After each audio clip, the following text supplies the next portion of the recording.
Hello नमस्कार साथियों, how you? कैसे आप सभी लोग हैं? उम्मीद है आप ठीक ठाक होंगे। दोस्तों, आज आप हम लोग देखने वाले हैं लाइफ प्रोसेस का लास्ट लेक्चर होगा, जिसमें आज हम लोग देखेंगे आर्टिफिशियल किडनी यानी हीमोडायलिसिस देखेंगे। आज हम देखने वाले हैं कि यूरिन का कंपोजिशन क्या होता है, कैसे यूरिन बनते हैं। दोस्तों, मतलब किस किस चीज़ से बनता है, तो आपको पता होना चाहिए कि एक नॉर्मल ह्यूमन्स की जो यूरिन होती है लगभग 1 से लेकर 1.5 लीटर पर डे होता है।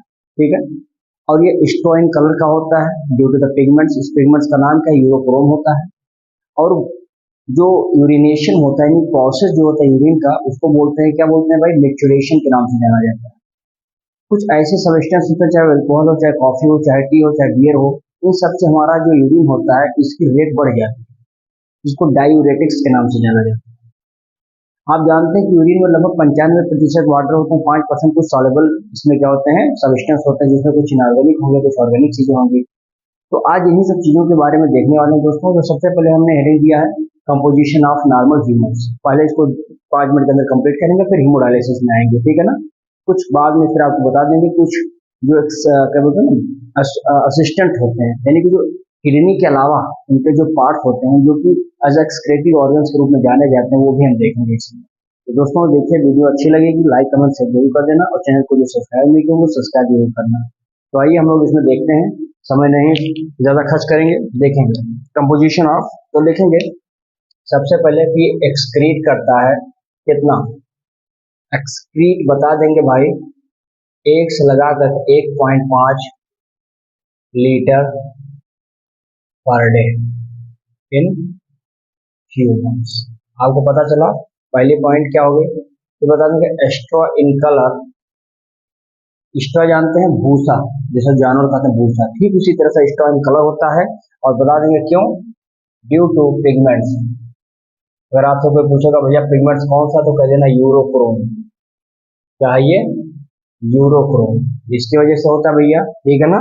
फिर देखेंगे यूरिन जो होता है दोस्तों, आप देखेंगे इसमें 95% आपको क्या मिलेगा? वाटर मिलेगा, और प्लस 5% आपको क्या मिलेंगे?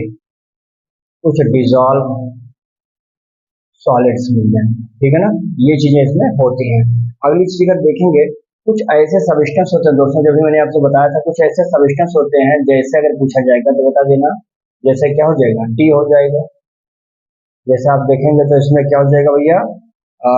कॉफी हो जाएगा। जैसे देखेंगे कुछ अल्कोहल हो जाता है, या बियर हो जाता है। ये लोग क्या करते हैं, यानी ये लोग क्या करते हैं बेटा, यूरिन की जो रेट होती है, यानी यूरिन का जो रेट होता है, इसको इंक्रीज कर देते हैं।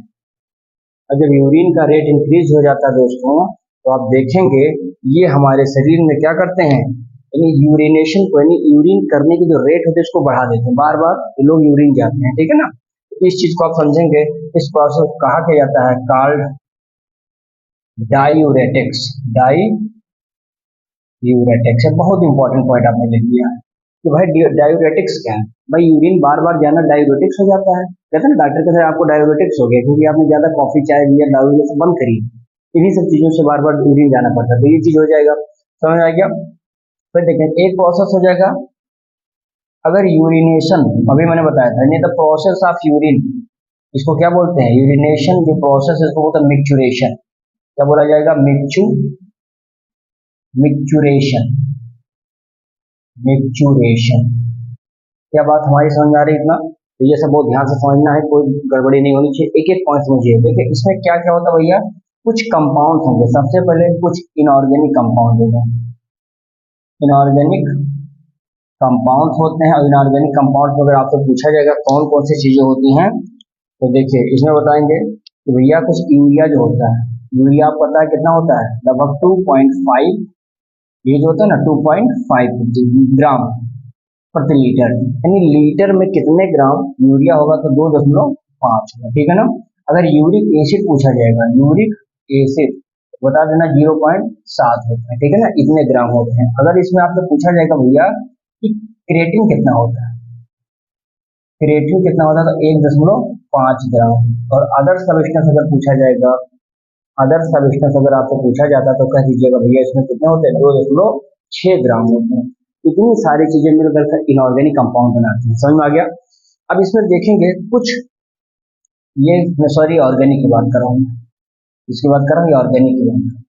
अब इसमें कुछ इनऑर्गेनिक देख लेंगे, बहुत सारे इसमें इनऑर्गेनिक कंपाउंड्स आपको मिलेंगे। जैसे पहला तो आप यहीं पर ले लीजिए, आपने नाम सुना होगा इसका, सोडियम क्लोराइड का नाम सुना NaCl, आपने पोटेशियम क्लोराइड KCl सुना है, ये होता है 9 ग्राम, और ये होता है भैया KCl कितना हो जाएगा 2.5 ग्राम। आपने अमोनिया का नाम सुना है, ये होता है भैया कितना 0.6 ग्राम।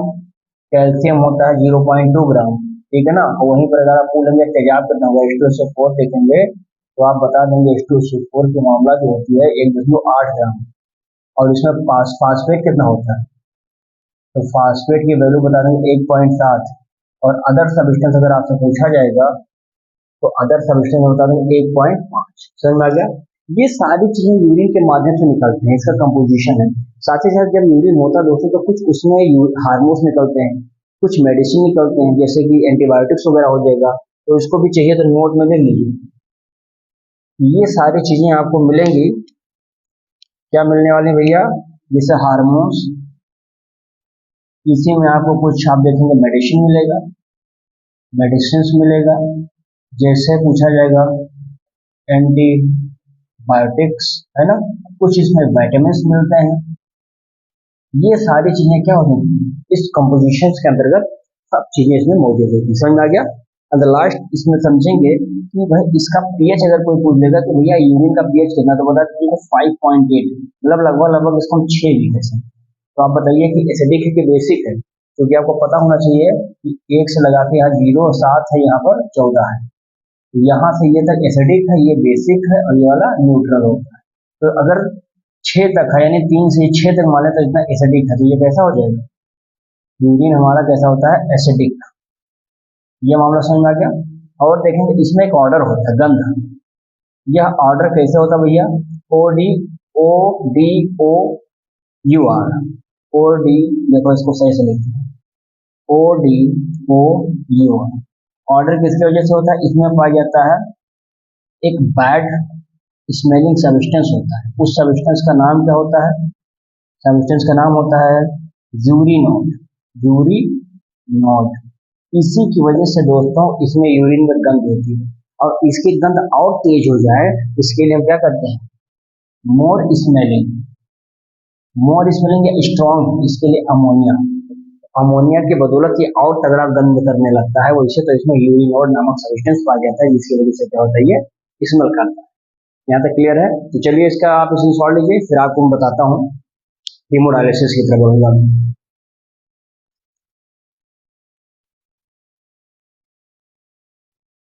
चलिए दोस्तों, अब हम बात करने वाले हैं आर्टिफिशियल किडनी, यानी दोस्तों जिस व्यक्ति की रीनल, कह सकते हैं कि रीनल में दिक्कत आती है, हम कह सकते हैं जैसे देखो ये आर्टिफिशियल किडनी का मतलब ही हो गया कि जिस व्यक्ति की रीनल फेलियर हो जाती है, तो रीनल में क्या दिक्कत होता है, यानी कि इस प्रकार की जो दिक्कतें आ रही हैं, यहाँ पर उस व्यक्ति में रीनल फेलियर हो गया, किडनी प्रॉपर रूप से काम नहीं कर रही है, शरीर के अंदर तमाम प्रकार के साल्ट, इनऑर्गेनिक, टॉक्सिक, ये सब सब्सटेंस क्या होते हैं ब्लड में जाकर एक्यूमुलेट हो जाते हैं, डिपोजिट हो जाते हैं। अब जरूरी है कि एक नॉर्मल व्यक्ति जिस तरह से अपने जीवन को सर्वाइव कर पाता, एक किडनी फेलियर व्यक्ति सर्वाइव नहीं कर पाएगा। हम लोग कहते हैं कि चलिए इसको हम हेमोडायलिसिस करवा देते हैं। तो जो डायलिसिस नामक शब्द आया वो कहाँ से है, डायलिसिस मीन्स होता है कि उसके शरीर के अंदर जो भी अनवांटेड वेस्ट है उसको रिमूव करवा दीजिए with the help of the artificial kidney. इसी को हम लोग बोलते हैं डायलिसिस के रूप में जानते हैं। जो एक प्रकार से डिवाइस है, इस डिवाइस में क्या लगा होता है, सेलोफेन ट्यूब लगा होता है, जिसमें छोटे छोटे छिद्र पाए जाते हैं, पोर पाए जाते हैं, जिसका इंड क्या होता है, जब किसी पेशेंट को हम क्या करते हैं डायलिसिस करवाते हैं तो उसके ब्लड को पंप करते हैं उसके आर्टरीज में, और उस आर्टरीज के माध्यम से वह एक इंड जुड़ा होता है कहाँ पर, वेन से जुड़ा होता है। तो ये ब्लड वहां से धीरे धीरे जो भी उसके अंदर बात होते हैं, जो भी ब्लड होता है उसके अंदर जो भी भरा रहता है वो सब सब्सटेंस का डिफ्यूज हो जाता है, और फिर उसको कहाँ पर ले जाते हैं, वेन्स में ले जाते हैं। तो वेन्स के माध्यम से फिर इसको धीरे धीरे सेलोफेन जो फोर्स होता है उस माध्यम से according to the size of gradient उस हिसाब से धीरे धीरे छन जाता है, क्योंकि प्लाज्मा प्रोटीन ब्लड में ही रह जाता है क्योंकि उसकी साइज बड़ी होती है, और यहाँ पर जो सेलोफेन ट्यूब होता है उसकी जो होल होती है बहुत छोटी होती है, तो पास आउट नहीं कर पाते हैं। तो यानी कह सकते हैं कि अपने ग्रेडियंट साइज के हिसाब से क्या कहते हैं आगे ट्रांसफर हो जाते हैं, और इस प्रकार से वह व्यक्ति के अंदर पाए जाने वाले जो टॉक्सिक वेस्ट होते हैं धीरे धीरे क्या हो जाते हैं, रिमूव हो जाते हैं, और उसका ब्लड फिर से क्या हो जाता है, प्योर हो जाता है। यानी ऐसे व्यक्ति जिसकी किडनी फेल है उसको भी सर्वाइव किया जा सकता है, वो भी जिंदा रह सकता है अगर वो डायलिसिस प्रॉपर रूप से पीरियडली करवाता रहता है तो। समझ में आया? तो इसीलिए इस व्यवस्था को लागू किया गया गवर्नमेंट ने, यानी हमारे जो डॉक्टर्स होते हैं इसको बहुत ही अच्छे तरीके से कर सकते हैं, और डायलिसिस के माध्यम से बिना किडनी वाले व्यक्ति जिसकी किडनी खराब है वो भी आराम से जिंदगी जी सकते हैं। समझ में आ गया? तो आइए उसी बारे में थोड़ा बहुत देख लेते हैं, बहुत ही छोटा टॉपिक है, खत्म करेंगे बहुत जल्दी इसको देखेंगे। ये दोस्तों ये एक डिवाइस है जो क्या करता है, फिल्टर करता है, किसको, फिल्टर ब्लड, किसका, of of patients in which whose kidneys do not work proper, जिसका प्रॉपर काम नहीं करता है, या कह सकते हैं जिसकी किडनी क्या हो जाती है, प्रॉपरली या कंप्लीटली डैमेज हो जाती है, कंप्लीटली डैमेज्ड। ऐसे व्यक्तियों में दोस्तों हम लोग क्या करते हैं, ये व्यवस्था करवाते हैं। क्लियर यहाँ तक बात? ठीक, अगली बात देखेंगे। इसमें होता क्या, ये कब होता है, इन केस रीनल फेलियर्स। आपको पता है कि किडनी में लाने वाले ब्लड को रीनल आर्टरीज बोलते हैं, किडनी से ले जाने वाला ब्लड जो कलेक्ट करता है शरीर के लिए वो कहता है रीनल वेन्स कहता है। यानी ओवरऑल हम कह सकते हैं रीनल जो मेन यहाँ पर जो वेसल्स है वही काम कर रहा है, अब वही फेल हो जाता है, न किडनी को खून लाएगा न किडनी से खून ले जाएगा।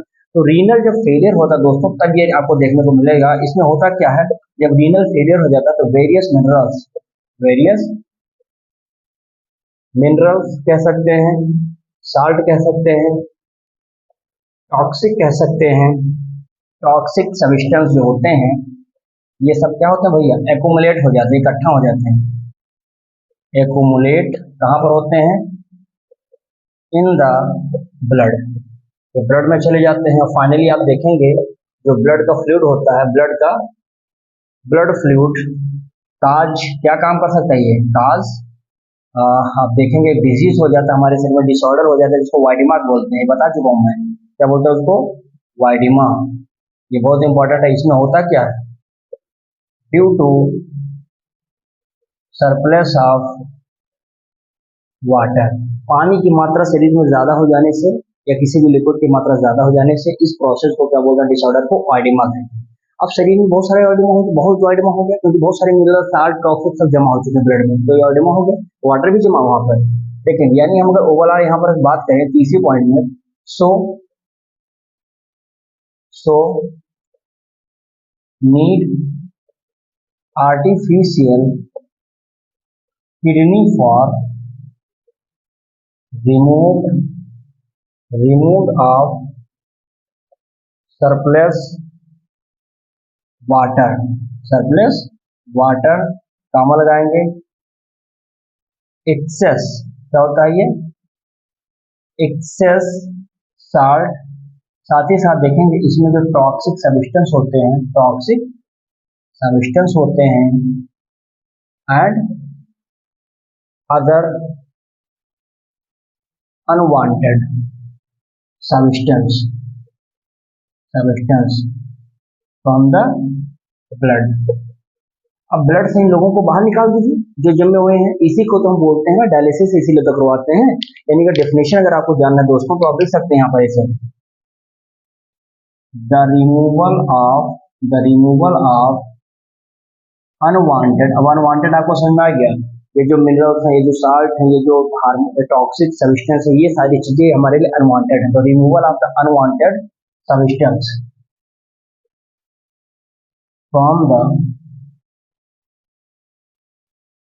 द ब्लड, किसके माध्यम से, तो आर्टिफिशियल किडनी इज कॉल्ड, उसका नाम क्या हो जाएगा, डायलिसिस। क्या मेरी बातें समझ आती हैं?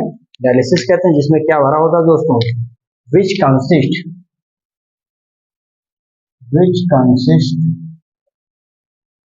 सेलोफेन सेलोफेन ट्यूब, और इसमें भरा होता है सेलोफेन ट्यूब। इसी का बहुत काम है सेलोफेन ट्यूब वाले का, तो इसको बहुत ध्यान से समझिएगा सेलोफेन ट्यूब को। मैं इसके बारे में 2-4 पॉइंट और समझा देता हूँ। देखो होता है क्या दोस्तों, जब पेशेंट जो होता है, देखो यहाँ पे मैं समझाता हुआ चलो छोटे पॉइंट पे इसे मैं क्लियर करूंगा। जैसे जो पेशेंट है, ये जो पेशेंट होता है भैया, इस पेशेंट के अंदर जो ब्लड होता है, ये ब्लड पंप होगा। क्या होगा? ये पंप होगा। कहाँ पर जाएगा भैया? आर्टरीज में जाएगा। कहाँ पर जाएगा? आर्टरीज में जाएगा। किसके माध्यम से? Into cellophane tube. ये सेलोफेन ट्यूब ही एक ऐसा हमारा सहारा उस मशीन में लगा रहता है, जिसके माध्यम से हम अपने शरीर का अनवांटेड जो ब्लड वाला माध्यम है वो आर्टरीज के माध्यम से भेज देते कि जाओ भैया छान के आओ।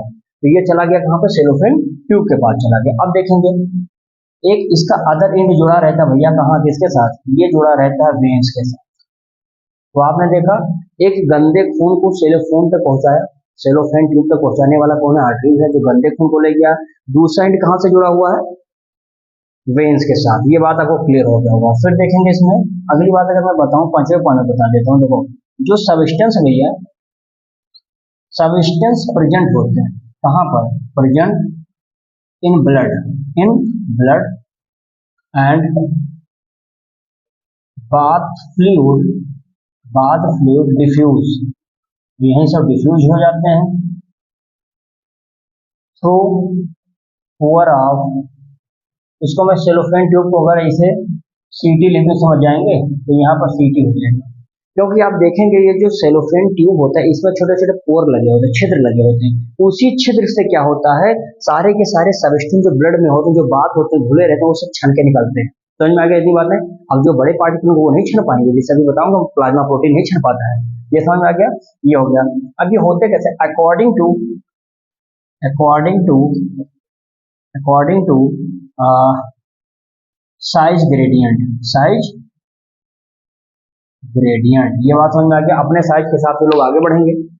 अब यहाँ पर मैं अगर दोस्तों 6वां पॉइंट बना के बताऊं, देखो होता है कि कुछ नाइट्रोजनस बेस्ड होता है, नाइट्रोजनस बेस्ड होगा प्रोडक्ट।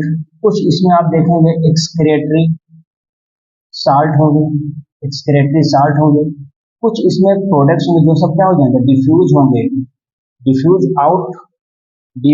आउट ऑफ ब्लड, तो ब्लड से बाहर हो जाएंगे। एंड प्यूरिफाइड, जो ब्लड प्यूरिफाइड हो चुका है, वो ब्लड प्यूरिफाइड हो गया, छन चुके हैं सब। अभी प्यूरिफाइड ब्लड कहाँ जाएगा? तो बता देंगे, प्यूरिफाइड ब्लड पास कहाँ पर? Veins of patient. उस व्यक्ति, उस पेशेंट के वेन्स में शुद्ध खून जो छन करके गया है वो चला गया। बात समझ आएगी? अब एक पॉइंट इसमें और समझ लीजिएगा कि जैसे दोस्तों होता क्या कि बहुत सारे 7वां पॉइंट देखिएगा, जैसे जो इसमें प्लाज्मा प्रोटीन है, प्लाज्मा प्रोटीन ये क्या होता है? ये रिमेन हमेशा वही रहता है, रिमेन इन ब्लड। ऐसा क्यों पूछा जाता है? कह दीजिएगा because pore of cellophane tube too small. खत्म कहानी। अब प्लाज्मा प्रोटीन ब्लड में पड़ा रह जाएगा, क्योंकि जो पोर है इसका सेलोफेन ट्यूब्स का वो छोटा होता है और ये बड़े होते हैं, इनकी ग्रेडियंट के आधार पर ये पास आउट नहीं हो पाते हैं। तो जाहिर सी बात है ब्लड में रहना जरूरी था, इसीलिए वहीं पर रह गया। समझ में आ गया? तो ये प्रोसेस है किसका? ब्लड के एक प्रकार से प्यूरिफाइड करने के लिए। मैं इसका फिगर बना के दर्शाता हूँ, देखेंगे।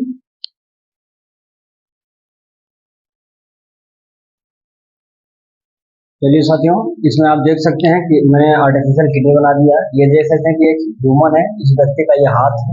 हाथ से आप देख सकते हैं ये नीचे की तरफ जो आ गया है, इस मशीन में जोड़ने के लिए एक प्रकार से क्या कहता है, line from the apparatus to the veins. ये वेन्स वाला फॉर्म है। आप देख सकते हैं कि ये ऊपर चला गया वेन्स वाला फॉर्म, और धीरे धीरे ऊपर जा करके ये कहाँ से लेकर आया है? फिर हैंड से गया है, यानी ये line from the arteries to veins. ये मैंने आपसे बताया था कि पेशेंट के ब्लड को जो अनप्यूरिफाइड है उसको पंप करते हैं आर्टरी के माध्यम से, और एक एंड जुड़ा रहता है वेन्स के साथ। तो ये वाला भाग हो गया आपका, समझ में आ गया?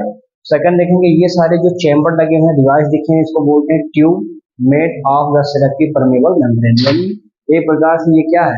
एक सिलेक्टिव परमेबल मेम्ब्रेन से बंधा हुआ है। और यहाँ पर आप देख सकते हैं किस तरह से पाइप नीचे आई है, और ये जो पूरा एरिया नीचे वाला ये सब डायलिसिस सोल्यूशन है। यानी इसी में डायलिसिस किया जाता है सोल्यूशन का, जिसमें दो प्रकार के इसमें चैम्बर लगे रहते हैं, दो प्रकार के कह सकते हैं पॉट होगा, जिसमें ये देखेंगे फ्रेश डायलिसिस है, यानी ये डायलिसिस हो चुका है, प्योर वाला भाग है। ये वाला क्या है, यूज्ड डायलिसिस है, जो डायलिसिस हो करके यहाँ पर भेजा जाता है। और ये क्या होता है, सोल्यूशन है जिसमें यूरिया की मात्रा, एक्सेस साल्ट की मात्रा ज्यादा होता है। तो ये यहाँ पर आप देख सकते हैं, ठीक है। अब इसमें हम लोग बात करने वाले लास्ट टॉपिक है, 2 मिनट का काम है, कुछ एक्सेसरी एक्सक्रेटरी ऑर्गन। कौन कौन से ऐसे एक्सेसरी एक्सक्रेटरी ऑर्गन्स हैं जो किडनी के अलावा यहाँ पर पाए जाते हैं। तो सबसे पहला मैं अगर बात करूँ यहाँ पे, स्किन, क्या है ये, स्किन। आप जानते हैं स्किन में क्या होता है भैया, स्वीट ग्लैंड, जिसको आप क्या कहते हैं हिंदी में, पसीना कहते हैं, पसीना की ग्रंथियां कहते हैं, यहाँ पर पाए जाते हैं।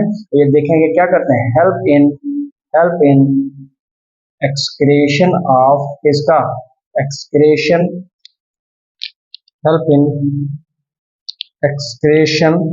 अच्छा, चूंकि एक चीज और जानिए, ये लगभग 2.5 मिलियन होता है, 2.5 मिलियन स्वीट ग्लैंड हमारे ह्यूमंस के बॉडी में, स्किन में क्या होते हैं, पाए जाते हैं, जो कि हेल्प करते हैं एक्सक्रेशन में, किसके, वाटर के, और साथ ही साथ कुछ यूरिया में और साल्ट में, ये सब मदद करने वाले हैं। तो कहीं ना कहीं देखिए स्किन शरीर से कुछ ना कुछ निकाल रहा है। अब उसके बाद 2.5 मिलियन जब स्वीट ग्लैंड है, तो पसीना निकालेगा, कुछ उसमें से देखेंगे कि पानी निकालेगा, पानी के साथ साथ यूरिया निकालेगा, साल्ट निकालेगा, तो इसका काम हो जाएगा स्किन का। दूसरा आप इसमें देख सकते हैं भैया, लंग्स। आपको लंग्स के बारे में आपको पता होगा कि लंग्स हमारे पास क्या करता है, simple removal of metabolic product या वेस्ट कह दीजिए, वेस्ट है ना, ऑफ रेस्पिरेशन। जैसे क्या होगा, दैट इज वाटर हो सकता है, CO2 हो सकता है, यही सब लंग्स के माध्यम से निकल जाएंगे। भाई पानी कैसे निकला, ठंडी में देखो वहां बन के सब निकल जाते हैं, और यहाँ से कार्बन डाइऑक्साइड निकल जाएगा। तीसरा बात करेंगे लीवर, ये बहुत इंपॉर्टेंट है, हम लोग पढ़ते हैं लेकिन लीवर ऊपर के बारे में डिस्कस नहीं करते कि लीवर कैसे एक्सक्रीटरी ऑर्गन है। तो लीवर का बहुत बड़ा योगदान है। देखो लीवर क्या होता है भैया, लीवर में आप जानते हैं कि जो एमिनो एसिड होता है यहीं पर ब्रेक होता है, क्या होता है, अमीनो एसिड ब्रेक होता है, और साथ ही साथ ये क्या करता है, ये प्रोड्यूस करता है, लीवर में प्रोड्यूस करेगा, क्या नाम होगा उसका, प्रोड्यूस करेगा, एक प्रकार से हम कह देंगे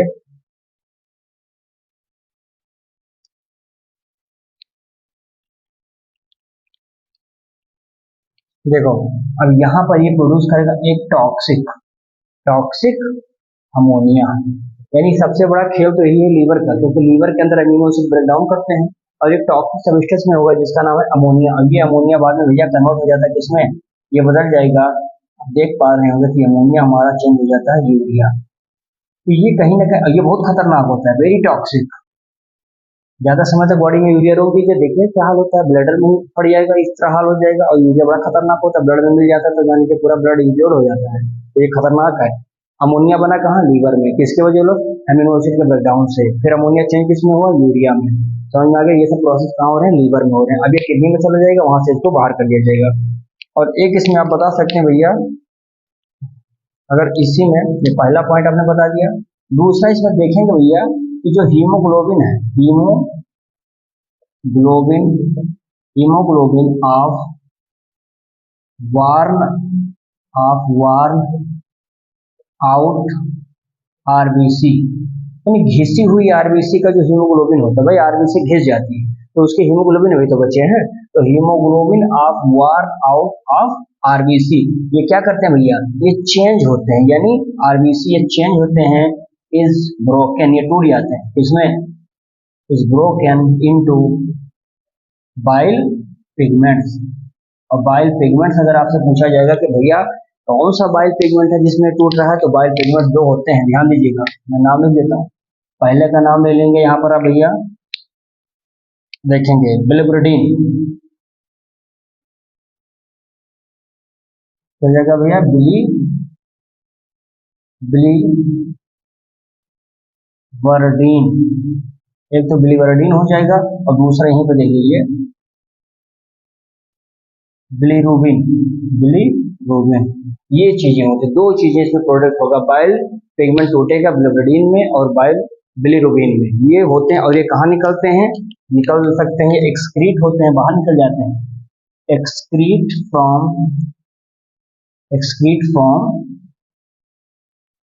बॉडी, along इसके माध्यम से along faeces, along faecal matter, यानी लेटरिन बाथरूम करने, लेटरिन वोटरिन करने से क्या होता है, जो शरीर का जो कलर होता है लेटरिन का, ये इसी की वजह से होता है, ब्लोबिडिन और बाइल रूबिन की वजह से, जो कि बाइल पिगमेंट्स के ब्रेकडाउन से बनता है। वो कहाँ से बना था, ये आरबीसी घिसी-पिटी आरबीसी का जो हीमोग्लोबिन था उसके ब्रेकडाउन से ये फॉर्मेशन होता है। समझ में आ गया? तो ये सारी चीजें एक्सप्लेन, अगर इसमें चाहिए तो लार्ज देख लीजिए, लार्ज इंटेस्टाइन, ये भी हमारा यही काम करता है। लार्ज इंटेस्टाइन आपको पता होगा ये भी क्या करते हैं, अपने अंदर से कैल्शियम है, फास्फेट है और कार्बोनेट है, कार्बोनेट है, क्योंकि ये सब इनऑर्गेनिक साल्ट है। क्या है ये? इनऑर्गेनिक साल्ट होते हैं भैया।